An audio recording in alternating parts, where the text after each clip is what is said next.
Metaverse ক্লাসে তোমাদেরকে আমি মেটাভার্স সম্পর্কে বলতেছি। মেটাভার্স কি শুনেছো?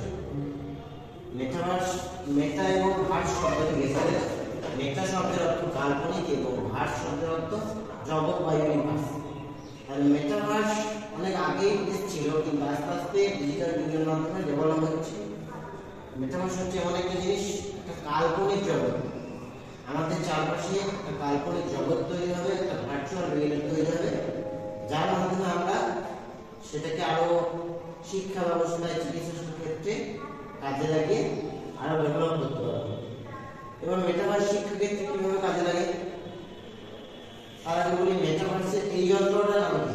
এই যন্ত্রটা হচ্ছে হেডসেট, ঠিক আছে? এটা হচ্ছে হ্যান্ডসেট।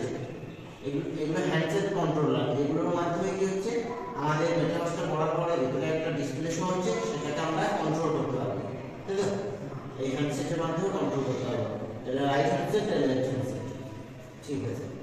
এবার মেটাভার্সের ভিতরে আমরা প্রথমত কি করতে হয়, মেটাভার্সটা পড়ার পরে, ওপেন করার পর একটা আমাদের বাউন্ডারি ক্রিয়েট করতে হবে, ঠিক আছে?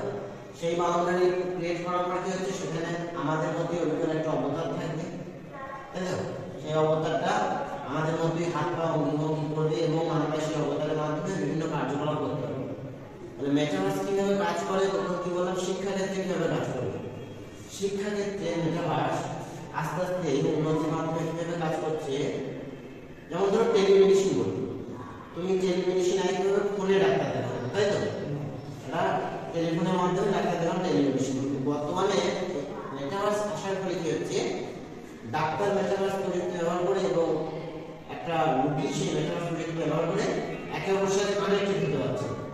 একে অপরের সাথে কানেক্টেড হওয়ার ফলে কি হচ্ছে, তাদের যে চিকিৎসাটা আরো সুবিধা হচ্ছে এবং ইনফরমেশনগুলো আরো সঠিকভাবে পেতে সুবিধা হচ্ছে। তারপর আসছে টেকনিক্যাল ক্ষেত্রে।